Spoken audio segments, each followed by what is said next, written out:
HCN ನ್ಯೂಸ್ಗೆ ಸ್ವಾಗತ. ನಾನು ಪ್ರಿಯಾ. ಈಗ ಹೆಡ್ಲೈನ್ಸ್. ಪಾಲಿಕೆ ಎಇಇ ಮನೆ ಮೇಲೆ ಲೋಕಾಯುಕ್ತ ದಾಳಿ. 4 ಗಂಟೆ ತೆರೆಯದ ಬಾಗಿಲು, ನಂತರ ಪರಿಶೀಲನೆ ನಡೆಸಿದ ಅಧಿಕಾರಿ ವರ್ಗ.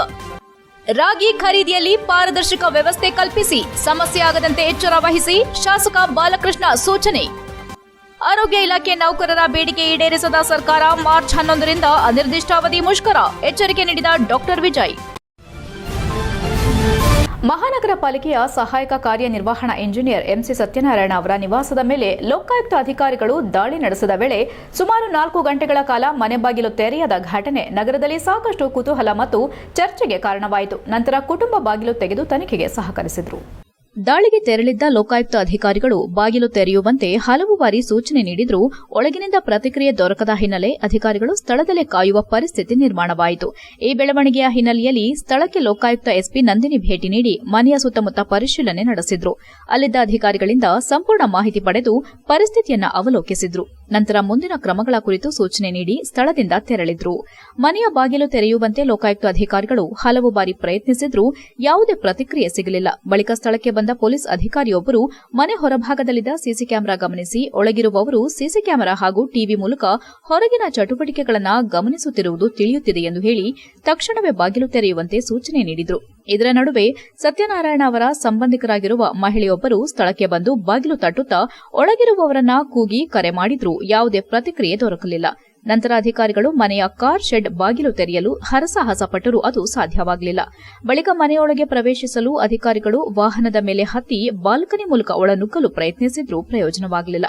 ಪರಿಸ್ಥಿತಿ ಗಂಭೀರವಾಗುತ್ತಿದ್ದಂತೆ ಮತ್ತೋರ್ವ ಪೊಲೀಸ್ ಅಧಿಕಾರಿ ಬ್ಲೂಟೂತ್ ಸ್ಪೀಕರ್ ತರಿಸಿ ಮೈಕ್ ಮೂಲಕ ಘೋಷಣೆ ಮಾಡಿ ಒಳಗಿರುವವರಿಗೆ ಸೂಚನೆ ನೀಡಲು ಸಿದ್ದತೆ ನಡೆಸಿದ್ರು. ಆದರೆ ಅಧಿಕಾರಿಗಳು ಮೈಕ್ ಮೂಲಕ ಘೋಷಣೆ ನೀಡುವ ಮುನ್ನವೇ ಸುಮಾರು 4 ಗಂಟೆಗಳ ನಂತರ ಕೊನೆಗೂ ಸತ್ಯನಾರಾಯಣ ಕುಟುಂಬದವರು ಮನೆ ಬಾಗಿಲು ತೆರೆದರು. ಬಾಗಿಲು ತೆರೆಯುತ್ತಿದ್ದಂತೆಯೇ ಲೋಕಾಯುಕ್ತ ಅಧಿಕಾರಿಗಳು ಮನೆಯೊಳಗೆ ಪ್ರವೇಶಿಸಿ ದಾಖಲೆಗಳು ಮತ್ತು ಆಸ್ತಿಪಾಸ್ತಿಗಳ ಕುರಿತು ಪರಿಶೀಲನೆ ಆರಂಭಿಸಿದ್ರು. ದಾಳಿ ವೇಳೆ ಹಲವು ದಾಖಲೆಗಳನ್ನು ಪರಿಶೀಲಿಸಲಾಗುತ್ತಿದ್ದು ಹೆಚ್ಚಿನ ಮಾಹಿತಿ ಸಂಗ್ರಹಿಸುವ ಕಾರ್ಯ ಮುಂದುವರೆದಿದೆ ಎಂದು ತಿಳಿದುಬಂದಿದೆ. ಸತ್ಯನಾರಾಯಣ ಅವರಿಗೆ ಹಾಸನ ನಗರದ ಕೆಆರ್ಪುರಂ, ಶ್ರೀ ಬಸವೇಶ್ವರ ನಗರ, ಚನ್ನಪಟ್ಟಣ ಲೇಔಟ್ ಮತ್ತು ಸದಾಶಿವನಗರ ಸೇರಿದಂತೆ ವಿವಿಧ ಭಾಗಗಳಲ್ಲಿ ಮನೆಗಳು ಮತ್ತು ಆಸ್ತಿಗಳಿರುವ ಬಗ್ಗೆ ಮಾಹಿತಿ ತಿಳಿದುಬಂದಿದೆ. ಅಲ್ಲದೆ ಹಾಸನದ ಖ್ಯಾತ ಶಾಲೆಯೊಂದರಲ್ಲಿ ಪಾಲುದಾರಿಕೆ ಹೊಂದಿರುವುದಾಗಿ ಹೇಳಲಾಗುತ್ತಿದೆ. ಇದಲ್ಲದೆ ಬೆಂಗಳೂರಿನಲ್ಲಿಯೂ ಆಸ್ತಿಗಳಿರುವ ಕುರಿತು ಮೂಲಗಳಿಂದ ಮಾಹಿತಿ ಲಭ್ಯವಾಗಿದೆ. 4 ಗಂಟೆಗಳ ಕಾಲ ಬಾಗಿಲು ತೆರೆಯದಿರುವುದು ಹಲವು ಅನುಮಾನಗಳಿಗೆ ಕಾರಣವಾಗಿದ್ದು, ಈ ಅವಧಿಯಲ್ಲಿ ಪ್ರಮುಖ ದಾಖಲೆಗಳು, ಹಣ ಅಥವಾ ಚಿನ್ನವನ್ನ ಅಡಗಿಸಿರಬಹುದು ಎಂಬ ಮಾತುಗಳು ಸಾರ್ವಜನಿಕ ವಲಯದಲ್ಲಿ ಕೇಳಿಬರುತ್ತಿವೆ. ಆದಾಗ್ಯೂ ಈ ಎಲ್ಲಾ ವಿಚಾರಗಳ ಸತ್ಯಾಸತ್ಯತೆ ಲೋಕಾಯುಕ್ತ ಅಧಿಕಾರಿಗಳ ಮುಂದಿನ ತನಿಖೆ ನಂತರವೇ ಬಹಿರಂಗವಾಗಲಿದೆ ಎಂದು ಅಧಿಕಾರಿಗಳು ತಿಳಿಸಿದ್ದಾರೆ. HCN news Haasan. ರಾಗಿ ಖರೀದಿ ವೇಳೆ ಗುಣಮಟ್ಟ ಮತ್ತು ತೂಕದ ವ್ಯವಸ್ಥೆಯಲ್ಲಿ ಪಾರದರ್ಶಕತೆ ಕಾಯ್ದುಕೊಳ್ಳಬೇಕು. ಖರೀದಿಯಲ್ಲಿ ಸಮಸ್ಯೆಯಾಗದಂತೆ ಎಚ್ಚರ ವಹಿಸಬೇಕೆಂದು ಶಾಸಕ ಸಿಎನ್ ಬಾಲಕೃಷ್ಣ ಅಧಿಕಾರಿಗಳಿಗೆ ಸೂಚನೆ ನೀಡಿದರು. ಪಟ್ಟಣದ ಪ್ರವಾಸಿ ಮಂದಿರದಲ್ಲಿ ರಾಗಿ ಖರೀದಿ ಕೇಂದ್ರಗಳ ಅಧಿಕಾರಿಗಳೊಂದಿಗೆ ಸಭೆ ನಡೆಸಿ ಅವರು ಮಾತನಾಡಿ, ರೈತರಿಗೆ ಅನುಕೂಲವಾಗುವ ನಿಟ್ಟಿನಲ್ಲಿ ರಾಗಿಗೆ ಬೆಂಬಲ ಯೋಜನೆಯಡಿ ಪ್ರತಿ ಕ್ವಿಂಟಾಲ್ ರಾಗಿಗೆ 4,886 ರೂಪಾಯಿ ಬೆಂಬಲ ಬೆಲೆ ಘೋಷಣೆ ಮಾಡಿದೆ. ಖರೀದಿ ಕೇಂದ್ರದ ಅಧಿಕಾರಿಗಳು ಮಧ್ಯವರ್ತಿಗಳಿಗೆ ಆಸ್ಪದ ನೀಡದೆ ನೋಂದಣಿಯಾದ ಅರ್ಹ ರೈತರಿಂದ ರಾಗಿ ಖರೀದಿ ಪ್ರಕ್ರಿಯೆ ನಡೆಸಬೇಕು. ರೈತರಿಗೆ ಅನುಕೂಲವಾಗುವ ನಿಟ್ಟಿನಲ್ಲಿ ಕೆಲಸ ಮಾಡಬೇಕು ಎಂದರು. ಸರ್ಕಾರದ ನಿಯಮಾನುಸಾರ ಒಬ್ಬ ರೈತರಿಂದ ಪ್ರತಿ ಎಕರೆಗೆ 10 ಕ್ವಿಂಟಾಲ್ನಂತೆ ಗರಿಷ್ಠ 50 ಕ್ವಿಂಟಾಲ್ ರಾಗಿ ಖರೀದಿ ಮಾಡಲಾಗುತ್ತಿದೆ. ಪ್ರಸ್ತುತ ಏಜೆನ್ಸಿಯವರು 2 ಲಾರಿಗಳನ್ನು ಒದಗಿಸಿದ್ದು 5 ವಾಹನಗಳ ಅಗತ್ಯವಿದೆ. ವಾಹನಗಳ ಕೊರತೆಯಿಂದ ರೈತರು ಕಾಯುವ ಪರಿಸ್ಥಿತಿ ನಿರ್ಮಾಣವಾಗದಂತೆ ಕ್ರಮ ಕೈಗೊಳ್ಳಲಾಗುತ್ತದೆ ಎಂದು ಭರವಸೆ ನೀಡಿದರು. ನಮ್ಮ ತಾಲೂಕು ವ್ಯಾಪ್ತಿಯ 6 ಖರೀದಿ ಕೇಂದ್ರಗಳಲ್ಲಿ 13,148 ರೈತರು ನೋಂದಾಯಿಸಿದ್ದಾರೆ. ಒಟ್ಟಾರೆ ನಮ್ಮ ತಾಲೂಕಿನಲ್ಲಿ ನೋಂದಾಯಿತ ರೈತರಿಂದ 3,90,137 ಕ್ವಿಂಟಾಲ್ ರಾಗಿಯನ್ನ ಸರ್ಕಾರ ಖರೀದಿಸಲಿದೆ. ಇನ್ನು ಸಮಯವಿದ್ದು ರೈತರು ಗೊಂದಲಕ್ಕೆ ಒಳಗಾಗದೆ ರಾಗಿ ಮಾರಾಟ ಮಾಡಬಹುದು. ಮಾರ್ಚ್ 31ರವರೆಗೂ ರಾಗಿ ಖರೀದಿ ನಡೆಯಲಿದ್ದು ಅಗತ್ಯವಿದ್ದಲ್ಲಿ ದಿನಾಂಕ ವಿಸ್ತರಣೆಗೆ ಸರ್ಕಾರಕ್ಕೆ ಮನವಿ ಸಲ್ಲಿಸಲಾಗುತ್ತದೆ ಎಂದು ತಿಳಿಸಿದರು. ಕೇಂದ್ರಕ್ಕೆ ಬರುವ ರೈತರಿಗಾಗಿ ಕುಡಿಯುವ ನೀರು, ನೆರಳು ಸೇರಿದಂತೆ ಅಗತ್ಯ ಮೂಲ ಸೌಕರ್ಯಗಳನ್ನು ಕಲ್ಪಿಸಲಾಗಿದೆ. ಸರ್ಕಾರದ ಈ ನೇರ ಖರೀದಿ ಯೋಜನೆಯಿಂದ ರೈತರಿಗೆ ಆರ್ಥಿಕವಾಗಿ ಹೆಚ್ಚಿನ ಅನುಕೂಲವಾಗಲಿದೆ. ಖರೀದಿಗೆ ನೋಂದಾಯಿಸಿಕೊಂಡಿರುವ ರೈತರಿಂದ ಆಹಾರ ಧಾನ್ಯಗಳ ಖರೀದಿ ಪ್ರಕ್ರಿಯೆ ಪಾರದರ್ಶಕವಾಗಿರಬೇಕು. ತೂಕದಲ್ಲಿ ವ್ಯತ್ಯಾಸವಾಗದಂತೆ ನೋಡಿಕೊಳ್ಳಬೇಕು. ದಲ್ಲಾಳಿಗಳ ಹಾವಳಿ ತಪ್ಪಿಸಬೇಕು. ಅನಗತ್ಯ ಸಮಸ್ಯೆ ಉಂಟಾದರೆ ಕಠಿಣ ಕ್ರಮ ಜರುಗಿಸಲಾಗುವುದೆಂದು ಎಚ್ಚರಿಸಿದರು. ಶಿರಸ್ತೆದಾರ್ ಪವನ್, ಕರ್ನಾಟಕ ಆಹಾರ ನಿಗಮದ ವ್ಯವಸ್ಥಾಪಕ ನಿರ್ದೇಶಕಿ ಅನುರಾಧ, ಶಿರಸ್ತೆದಾರ್ ಹೇಮಂತ್ ಕುಮಾರ್, ಆಹಾರ ನಿರೀಕ್ಷಕಿ ಹೇಮಲತಾ, ಖರೀದಿ ಅಧಿಕಾರಿಗಳಾದ ಮಂಜುನಾಥ್, ಗೀತಾಮಣಿ, ಚಂದ್ರಶೇಖರ್, ಶುಕ್ಲಾ, ಕಂದಾಯ ಇಲಾಖೆ ಅಧಿಕಾರಿಗಳು ಭಾಗವಹಿಸಿದ್ದರು. HCN news Channarayapatna. 148 ಜನ ರೈತರು ನೋಂದಣಿ ಮಾಡಿದ್ದಾರೆ. 3,09,338 ಕ್ವಿಂಟಾಲ್ ರಾಗಿ ಖರೀದಿ ಪ್ರಕ್ರಿಯೆಗೆ ಅವಕಾಶ ಇದೆ. ಒಬ್ಬ ರೈತರಿಗೆ 50 ಕ್ವಿಂಟಾಲ್ ಅವಕಾಶ ಇದೆ. ಕೆಲವು ಕಡೆ ಸ್ವಲ್ಪ ಸಣ್ಣ ಪುಟ್ಟ ಲೋಪದೋಷಗಳು ಕಂಡು ಬಂದಿರತಕ್ಕಂಥ ಹಿನ್ನೆಲೆಯಲ್ಲಿ ಇವತ್ತು ಮೀಟಿಂಗ್ ಕರೆದಿರ್ತಕ್ಕಂಥ ಉದ್ದೇಶ ನಮ್ಮದಾಗಿದೆ. ಈಗ ನಮ್ಮ ಮುಂಜೇಗೌಡರು ಹೇಳಿದರು, ನುಗ್ಗೆಲಿನೂ ಸ್ವಲ್ಪ ಸಮಸ್ಯೆ ಆಗಿದೆ, ನಾವು ಮಾಹಿತಿಯನ್ನು ಒದಗಿಸಿದ್ದಾರೆ. ಯಾವ ಕಾರಣದಿಂದಲೂ ಕೂಡ ಮೊದಲನೇ ಆದ್ಯತೆ ರೈತರಿಗೆ ಇರಬೇಕು. ಕೆಲವು ರೈತರು ಏನು ಮಾಡಿದ್ದಾರೆ, ಮೀಡಿಯೇಟರ್ಗಳಿಗೆ ರಾಗಿನ ಮಾರಾಟ ಮಾಡಿಬಿಟ್ಟು ಅವರು ಒಂದು ಕ್ಯೂ ನಿಲ್ತಾ ಇದ್ದಾರೆ. ಇದು ಬಂದಿರತಕ್ಕಂಥ ಸ್ವಲ್ಪ ಒಂದು ಅದರ 20-25% ಸಮಸ್ಯೆ ಇದೆ. ಇಡೀ ಸೇವೆ ಬೂಕುನ್ ಮಟ್ಟದ ಆವರಣದಲ್ಲೇನು ಖರೀದಿ ಪ್ರಕ್ರಿಯೆ ನಡೀತಿದೆ, ಅಲ್ಲೇನಾಗಿದೆ, ಲಾರಿ ಕಡಿಮೆ ಇದೆ ಅಂತ ಹೇಳಿದ್ರು. ಲಾರಿ ಕಾಂಟ್ರಾಕ್ಟ್ ಫೋನ್ ಮಾಡಿದ್ದೀವಿ, 2 ಲಾರಿ ಕಳಿಸ್ತಿದ್ರು, ಇವತ್ತು 4 ಲಾರಿ ಕಳಿಸ್ತಕ್ಕಂಥದ್ದು. ಈಗ ಅಪ್ ಟು ಮಂಡೇ ತನಕ 3,000 ಚೀಲ ಅಲ್ಲಿ ಬ್ಯಾಗ್ ಆಗುತ್ತೆ ಇಲ್ಲಿ ಇರಿ ಸೇವೆನಲ್ಲಿ. ಮಂಡೇ ಇದೆ 2,000 ಮಾಡಿಕೊಡಿ ಏನಾಗಿ ಹೇಳ್ತಿದ್ದಾರೆ. ಈಗ ಏನು ಈ ತಿಂಗಳು 31 ತನಕ ಅವಕಾಶ ಇದೆ ಅಂತ ಮಾಹಿತಿ ಇದೆ. ಅಸೆಂಬ್ಲಿನಲ್ಲಿ ಪ್ರಸ್ತಾಪ ಮಾಡಿ ಇನ್ನೂ 1 ತಿಂಗಳು ಎಕ್ಸ್ಟೆಂಡ್ ಮಾಡಲಿಕ್ಕೆ ನಾವು ಮಾನ್ಯ ಫುಡ್ ಮಿನಿಸ್ಟರ್ಗೆ ಕೂಡ ಒತ್ತಾಯ ಮಾಡಿ ಅದಕ್ಕೆ ಅನುಮತಿನ ಪಡ್ಕೊಂಡು ಜಿಲ್ಲಾಡಳಿತಕ್ಕೆ ಡೈರೆಕ್ಷನ್ ಕೂಡ. ಆರೋಗ್ಯ ಮತ್ತು ಕುಟುಂಬ ಕಲ್ಯಾಣ ಇಲಾಖೆ ಅಧಿಕಾರಿ ಮತ್ತು ನೌಕರರ ವಿವಿಧ ಬೇಡಿಕೆಗಳನ್ನು ಈಡೇರಿಸುವಲ್ಲಿ ಸರ್ಕಾರ ಮತ್ತು ಇಲಾಖೆಯ ಉನ್ನತ ಅಧಿಕಾರಿಗಳು ವಿಫಲರಾಗಿದ್ದಾರೆ ಎಂದು ಆರೋಪಿಸಿ ಬೇಡಿಕೆಗಳನ್ನು ಶೀಘ್ರ ಪರಿಹರಿಸದಿದ್ದರೆ ಮಾರ್ಚ್ 11ರಿಂದ ಅನಿರ್ದಿಷ್ಟಾವಧಿ ಮುಷ್ಕರ ಆರಂಭಿಸುವುದಾಗಿ ಕರ್ನಾಟಕ ಸರ್ಕಾರಿ ವೈದ್ಯಾಧಿಕಾರಿಗಳ ಸಂಘ, ಆರೋಗ್ಯ ಮತ್ತು ವೈದ್ಯಕೀಯ ಶಿಕ್ಷಣ ಇಲಾಖೆಯ ವಿವಿಧ ವೃಂದಗಳ ಕೇಂದ್ರ ಸಂಘದ ಜಿಲ್ಲಾಧ್ಯಕ್ಷ ಡಾಕ್ಟರ್ ಬಿಎಂ ವಿಜಯ್ ಎಚ್ಚರಿಸಿದ್ದಾರೆ. ಪತ್ರಿಕಾಗೋಷ್ಠಿಯಲ್ಲಿ ಗುರುವಾರ ಮಾತನಾಡಿ, ರಾಜ್ಯದಲ್ಲಿ ಆರೋಗ್ಯ ಮತ್ತು ಕುಟುಂಬ ಕಲ್ಯಾಣ ಇಲಾಖೆಯಲ್ಲಿ ಸುಮಾರು 36,397 ಅಧಿಕಾರಿ ಮತ್ತು ನೌಕರರು ಕಾರ್ಯನಿರ್ವಹಿಸುತ್ತಿದ್ದು, ಸುಮಾರು 6 ಕೋಟಿ ಜನರಿಗೆ ಆರೋಗ್ಯ ಸೇವೆ ಒದಗಿಸುವಲ್ಲಿ ಪ್ರಮುಖ ಪಾತ್ರ ವಹಿಸುತ್ತಿದ್ದಾರೆ. ಆದರೆ ವಯೋನಿವೃತ್ತಿ ಸೇರಿದಂತೆ ವಿವಿಧ ಕಾರಣಗಳಿಂದ ಸಿಬ್ಬಂದಿ ಸಂಖ್ಯೆ ಕಡಿಮೆಯಾಗುತ್ತಿದ್ದು, ಖಾಲಿ ಹುದ್ದೆಗಳು ಭರ್ತಿಯಾಗದ ಕಾರಣ ಈಗಿರುವ ಸಿಬ್ಬಂದಿಗಳ ಮೇಲೆ ಹೆಚ್ಚಿನ ಕೆಲಸದ ಒತ್ತಡ ಉಂಟಾಗಿದೆ ಎಂದು ಸಂಘಗಳು ಆರೋಪಿಸಿವೆ. ಈ ಕುರಿತು ಆರೋಗ್ಯ ಸಚಿವರು ಮತ್ತು ಉನ್ನತ ಅಧಿಕಾರಿಗಳೊಂದಿಗೆ 2023ರಿಂದ ಹಲವು ಬಾರಿ ಸಭೆಗಳು ನಡೆದಿದ್ದರೂ ಬೇಡಿಕೆಗಳನ್ನು ಗಂಭೀರವಾಗಿ ಪರಿಗಣಿಸಲಾಗಿಲ್ಲ ಎಂದು ಸಂಘದ ಪ್ರತಿನಿಧಿಗಳು ಅಸಮಾಧಾನ ವ್ಯಕ್ತಪಡಿಸಿದ್ದಾರೆ. ಇಲಾಖೆಯ ಮುಖ್ಯಸ್ಥರ ಅಧ್ಯಕ್ಷತೆಯಲ್ಲಿ ನಡೆದ ಕೆಲವು ಸಭೆಗಳ ನಡವಳಿಗಳನ್ನು ದಾಖಲಿಸದೆ ಸಮಸ್ಯೆಗಳನ್ನು ನಿರ್ಲಕ್ಷ್ಯ ಮಾಡಲಾಗುತ್ತಿದೆ ಎಂಬ ಆರೋಪ ಕೇಳಿಬಂದಿದೆ. ಸಂಘಗಳು ಮುಖ್ಯವಾಗಿ ವೃಂದ ಮತ್ತು ನೇಮಕಾತಿ ನಿಯಮಗಳಿಗೆ ತಿದ್ದುಪಡಿ ಮಾಡುವುದು, ಎಲ್ಲಾ ವೃಂದಗಳ ಜ್ಯೇಷ್ಠತಾ ಪಟ್ಟಿಯನ್ನ ಪ್ರಕಟಿಸುವುದು, ಅರ್ಹ ವೈದ್ಯರು ಮತ್ತು ಸಿಬ್ಬಂದಿಗೆ ಮುಂಬಡ್ತಿ ನೀಡುವುದು, ಸೇವಾನಿರತ ವೈದ್ಯರು ಮತ್ತು ಸಿಬ್ಬಂದಿಗೆ ಉನ್ನತ ವ್ಯಾಸಂಗದ ಅವಕಾಶ ಒದಗಿಸುವುದು ಸೇರಿದಂತೆ ಹಲವು ಬೇಡಿಕೆಗಳನ್ನು ಮುಂದಿಟ್ಟಿವೆ ಎಂದರು. ಜೊತೆಗೆ ವರ್ಗಾವಣೆ ಕಾಯ್ದೆಯಲ್ಲಿ ತಿದ್ದುಪಡಿ, ಜಿಲ್ಲಾಸ್ಪತ್ರೆಗಳಲ್ಲಿ ಆರೋಗ್ಯ ಇಲಾಖೆಯ ಹುದ್ದೆಗಳನ್ನು ಸಮರ್ಪಕವಾಗಿ ಭರ್ತಿ ಮಾಡುವುದು, ಆಸ್ಪತ್ರೆಗಳಿಗೆ ಸಮರ್ಪಕ ಔಷಧಿ ಮತ್ತು ವೈದ್ಯಕೀಯ ಸಾಮಗ್ರಿಗಳ ಪೂರೈಕೆ ಮಾಡುವುದಕ್ಕೂ ಒತ್ತಾಯಿಸಿದರು. ಸರ್ಕಾರವು ಮಾರ್ಚ್ 10ರ ಒಳಗೆ ಈ ಬೇಡಿಕೆಗಳನ್ನು ಈಡೇರಿಸದಿದ್ದರೆ ಮಾರ್ಚ್ 11ರಿಂದ ಅನಿರ್ದಿಷ್ಟಾವಧಿ ಮುಷ್ಕರ ಆರಂಭಿಸುವುದಾಗಿ ಸಂಘಗಳು ಎಚ್ಚರಿಸಿವೆ. ಮುಷ್ಕರದ ಮೊದಲ ಹಂತವಾಗಿ ಮಾರ್ಚ್ 11ರಿಂದ 15ರವರೆಗೂ ಹೊರರೋಗಿ ಸೇವೆಗಳನ್ನು ಸ್ಥಗಿತಗೊಳಿಸಿ ತುರ್ತು ಸೇವೆಗಳನ್ನು ಮಾತ್ರ ನೀಡಲಾಗುವುದು. ಎರಡನೇ ಹಂತವಾಗಿ ಮಾರ್ಚ್ 16ರಿಂದ ಬೇಡಿಕೆಗಳು ಈಡೇರುವವರೆಗೂ ಎಲ್ಲಾ ವೈದ್ಯರು ಮತ್ತು ಸಿಬ್ಬಂದಿ ಕರ್ತವ್ಯಕ್ಕೆ ಗೈರಾಗುವ ಮೂಲಕ ಮುಷ್ಕರ ಮುಂದುವರೆಸಲಾಗುವುದೆಂದು ಸಂಘಗಳು ತಿಳಿಸಿವೆ. ಪತ್ರಿಕಾಗೋಷ್ಠಿಯಲ್ಲಿ ಸಂಘದ ಜಿಲ್ಲಾಧ್ಯಕ್ಷ ಬಿಎಲ್ ನಿರ್ವಾಣಿರಾವ್, ಕಾರ್ಯದರ್ಶಿ doctor MV Santosh, GN Jagadish, doctor Tejaswi, ನಿರ್ದೇಶಕ ವಿಷ್ಣು ಪ್ರಕಾಶ್ ಇತರರು ಉಪಸ್ಥಿತರಿದ್ದರು. HCN news Haasan. ವೃಂದದ ಎಲ್ಲ ಸಿಬ್ಬಂದಿಯವರು ಕೂಡ ಮುಷ್ಕರ ಕೈಗೊಳ್ಳೋದು ಈಗಾಗಲೇ ತಮ್ಮೆಲ್ಲರಿಗೂ ತಿಳಿದಿರೋ ವಿಚಾರ. ಈ ಮುಷ್ಕರ ಯಾಕೆ ನಾವು ಮಾಡ್ತಿದ್ದೀವಿ ಅಂದರೆ, ಕಳೆದ 3 ವರ್ಷದಿಂದ 2 ವರ್ಷದಿಂದ ಸರ್ಕಾರಕ್ಕೆ ನಮ್ಮ ನ್ಯಾಯಯುತ ಬೇಡಿಕೆಗಳನ್ನ ಹಲವಾರು ಬಾರಿ ಹಲವಾರು ಸಂದರ್ಭದಲ್ಲಿ ಮೌಖಿಕವಾಗಿ ಸಭೆ ಮುಖಾಂತರ ಚರ್ಚೆ ಮಾಡಿದರೂ ಕೂಡ ಇದುವರೆಗೂ ನಮ್ಮ ಬೇಡಿಕೆ ಈಡೇರೋದಿಲ್ಲ. ಅದ್ರ ಬಗ್ಗೆ ನಮ್ಮ ಬೇಡಿಕೆಯ ಲಿಸ್ಟನ್ನು ತಮಗೆ ಎಲ್ಲರಿಗೂ ಈಗ ಪ್ರತಿಗಳನ್ನು ಕೊಟ್ಟಿದ್ದೇನೆ. ಈ ಬೇಡಿಕೆಗಳ ಕೂಡ ನಮ್ಮ ರಾಜ್ಯದ ಚೀಫ್ ಸೆಕ್ರೆಟರಿ ಅವ್ರಿಗೂ ಕೊಟ್ಟು 11ನೇ ತಾರೀಕಿಂದ 15ನೇ ತಾರೀಕುವರೆಗೂ ನಾವು OPDಯನ್ನು ಬಂದ್ ಮಾಡಿ ಒಂದು ಎಮರ್ಜೆನ್ಸಿ ತುರ್ತು ಸೇವೆ ಮಾತ್ರ ಕೊಡ್ತೀವಿ. ಆವಾಗಲೂ ಕೂಡ ನಮ್ಮ ಬೇಡಿಕೆ ಈಡೇರಲಿಲ್ಲ ಅಂತೇಳಿದ್ರೆ 16ನೇ ತಾರೀಕಿಂದ ಅನಿರ್ದಿಷ್ಟಾವಧಿವರೆಗೂ ಎಲ್ಲ ಸೇವೆಗಳನ್ನು ಬಂದ್ ಮಾಡ್ತೀವಿ ಅಂತ ಈಗ ಕೇಂದ್ರ ಸಂಘದಿಂದ ನಮ್ಮೆಲ್ಲರಿಗೂ ನಿರ್ದೇಶನ ಹೊರಡಿಸಿದೆ. ಅದರಂತೆ ನಮ್ಮ ಜಿಲ್ಲಾ ಸಂಘಗಳ ಎಲ್ಲ ಜಿಲ್ಲಾ ಸಂಘಗಳು ಕೂಡ ನಮ್ಮ ಕೇಂದ್ರ ಸಂಘದ ಕೈ ಜೋಡಿಸಿ ನಮ್ಮ ನ್ಯಾಯಯುತ ಬೇಡಿಕೆಗಳು ಜೊತೆಗೆ ಸಾರ್ವಜನಿಕ ಅನುಕೂಲವಾಗುವಂಥ ಬೇಡಿಕೆಗಳಿದು. ಸೊ ಇದರಲ್ಲಿ ಯಾರ್ದು ಕೂಡ ಫೈನಾನ್ಷಿಯಲ್ ಬರ್ಡನ್ ಆಗಲಿ ಮತ್ತೊಂದಾಗಲಿ ಇಲ್ದಲೇ ಇರುವಂಥದ್ದು. ಸೊ ಇದು ನಮ್ಮ ನ್ಯಾಯಯುತ ಬೇಡಿಕೆಗಳನ್ನ ಕಡಾಖಂಡಿತವಾಗಿ ಸರ್ಕಾರ ನಮಗೆ ಬೇಡಿಕೆನ ಈಡೇರಿಸಬೇಕು ಅಂತ ನಾವು ಕೇಳ್ತಾ ಇವತ್ತೊಂದು ದಿವಸ ನಾವು ಈ ಪ್ರೆಸ್ ಕ್ಲಬ್ನ ಹಾಸನ ಜಿಲ್ಲೆಯಲ್ಲಿ ನಾವು ಮಾಡ್ತಾಯಿದ್ವಿ. ಈಗ ನಿಮ್ಮಲ್ಲೂ ನೀವು ಇದು ಈಗಾಗಲೇ ನಿಮಗೆ ಕೊಟ್ಟಿದ್ದೀವಿ, ಎಲ್ಲರಿಗೂ ಕೂಡ ಕೊಟ್ಟಿದ್ದೀವಿ. ಸೊ ನಮ್ಮ ಏನು 14 ಬೇಡಿಕೆಗಳಿತ್ತು ಅದೆಲ್ಲವೂ ಕೂಡ ಫೈನಾನ್ಷಿಯಲ್ ಇಂಪ್ಲಿಕೇಶನ್ ಇಲ್ದಲೇ ಇರುವಂಥದ್ದು.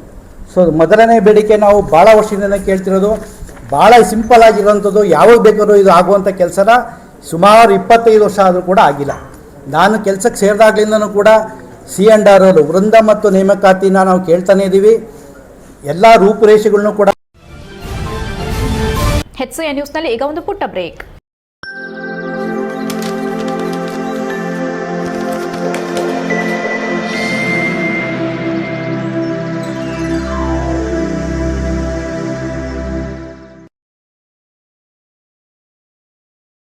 Raj diamonds and antique jewellery exhibition and sale.